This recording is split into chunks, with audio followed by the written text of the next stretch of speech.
तो गणतंत्र दिवस की पूर्व संध्या पर राष्ट्रपति द्रौपदी मुर्मू ने देश को संबोधित किया। उन्होंने कहा कि गणतंत्र दिवस अतीत, वर्तमान और भविष्य को जोड़ता है। संविधान के आदर्शों ने भारत को विश्व का सबसे बड़ा लोकतंत्र बनाया है। संबोधन में राष्ट्रपति ने लोकतंत्र और सांस्कृतिक एकता पर जोर दिया। राष्ट्रपति द्रौपदी मुर्मू ने कहा कि गणतंत्र दिवस का पावन पर्व हमें हमारे अतीत, वर्तमान और भविष्य में देश की दशा और दिशा का अवलोकन करने का अवसर देता है। स्वतंत्रता संग्राम के बल पर 15 अगस्त 1947 के दिन हमारे देश की दशा बदली, भारत स्वाधीन हुआ और हम अपनी राष्ट्रीय नियति के निर्माता बने। अन्नदाता किसान हमारे समाज के तथा अर्थव्यवस्था के मेरुदंड है। किसानों के परिश्रमी पीढ़ियों ने हमारे देश को खाद्यान्नों में आत्मनिर्भर बनाया है।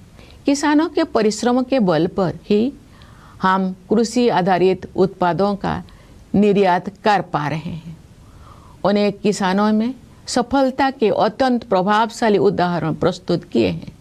किसान भाई बहनों को अपने उत्पादों का उचित मूल्य मिले, रियायती ब्याज पर ऋण मिले, प्रभावी बीमा सुरक्षा मिले, खेती के लिए अच्छे बीज मिले, सिंचाई की सुविधाएं मिले, अधिक उत्पादन के लिए उर्वरक उपलब्ध हो, उन्हें आधुनिक कृषि पद्धतियों से जोड़ा जाए तथा जैविक खेती को बढ़ावा दिया जाए।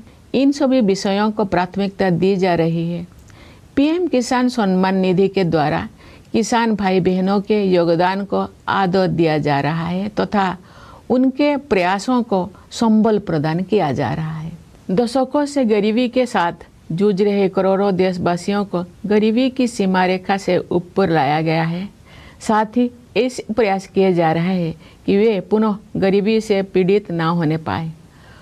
अंत्योदय की संवेदना को कार्यरूप देने वाले विश्व की सबसे बड़ी योजना पीएम गरीब कल्याण अन्न योजना की इस सोच पर आधारित है कि 140 करोड़ से अधिक आबादी वाले हमारे देश में कोई भी भूखा ना रहे। इस योजना से लगभग 81 करोड़ लाभार्थियों को सहायता मिल रही है।